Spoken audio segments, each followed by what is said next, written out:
गीता में कहा गया है, भाग्य या प्रारब्ध हमारे कर्मों के फल होते हैं। ईश्वर किसी को कभी कोई दंड या पुरस्कार नहीं देता। ईश्वर की व्यवस्थाएं हैं जो नियमित और निरंतर चलते हुए भी कभी एक दूसरे के काम में हस्तक्षेप नहीं करती। ईश्वर की स्वचालित व्यवस्थाओं में उन्होंने इसके लिए हमारे कर्मों को ही आधार बनाया है। जैसे कर्म वैसे ही उनके फल, जो जन्म पूर्ण जन्म तक चलते ही रहते हैं।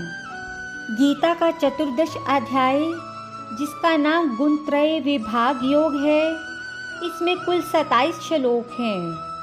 यह समस्त वैदिक, दार्शनिक और पौराणिक तत्व चिंतन का निचोड़ है। सत्व, रज और तम नामक 3 गुणों की अनेक व्याख्याएं हैं। तो चलिए प्रारंभ करते हैं। गीता का 14 अध्याय।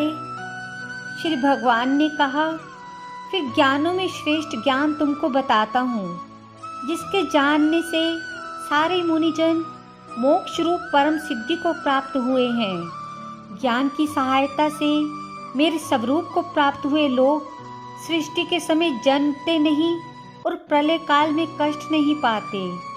हे भारत, पर ब्रह्मा मेरी योनि है।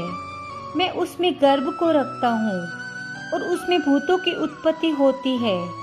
हे कौन्ते, सब गर्भों में जो विभूतियाँ उत्पन्न होती हैं, उनकी उत्पत्ति स्थान प्रकृति है और मैं बीज देने वाला पिता हूँ। महाबाहु प्रकृति से उत्पन्न सत्व, रज और तम तीनों गुण देह में रहने वाले निर्विकार आत्मा को बांध लेते हैं।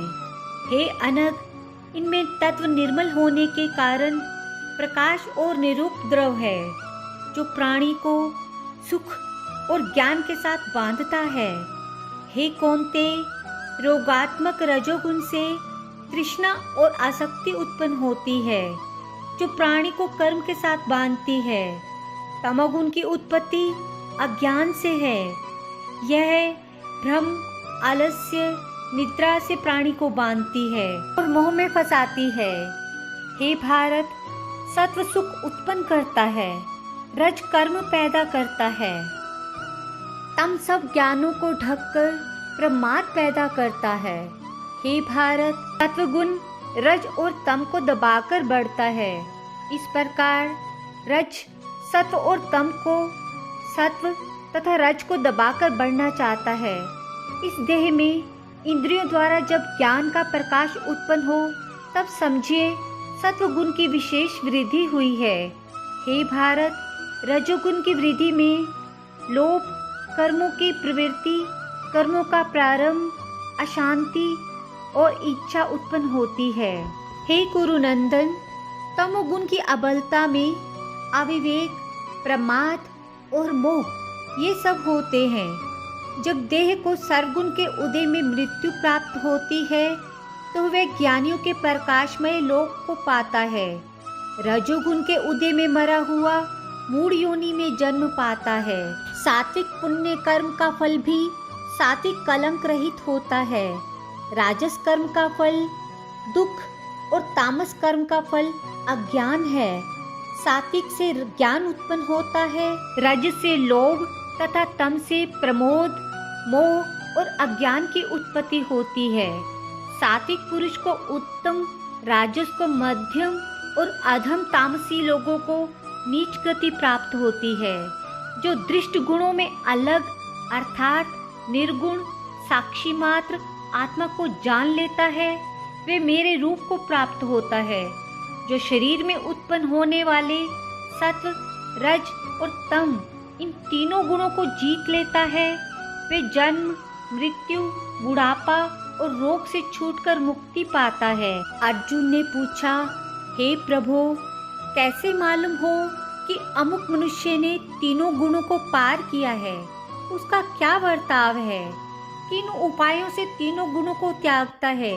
श्री भगवान बोले, हे पांडव, प्रकाश प्रवृत्ति और मोह होने से जो दुखित नहीं होते, निवृत्ति होने में उनकी इच्छा न रहे, उदासीन मनुष्य के समान, जिसको दुख सब समान है, और गुणों के कर्म होते ही रहते हैं, यह जानकर जो निश्चिंत रहता है और कभी विचलित नहीं होता, जिसको सुख दुख, मिट्टी पत्थर और सुवर्ण प्रिय और अप्रिय, निंदा और स्तुति समान है, जो धीर है, जिसने सभी भकेड़े छोड़ दिए हैं, उसे गुणातीत कहते हैं।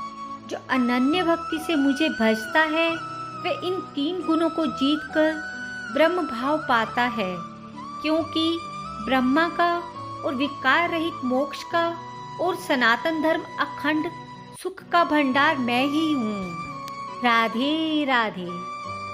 भगवत गीता, जिसे अक्सर ईश्वर का गीत कहा जाता है, एक कालातीत आध्यात्मिक ग्रंथ है, जो जीवन, आत्मबोध और मुक्ति के मार्ग पर गहन अंतर्दृष्टि प्रदान करता है।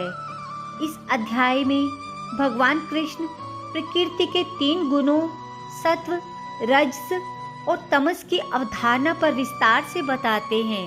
14 अध्याय की समाप्ति।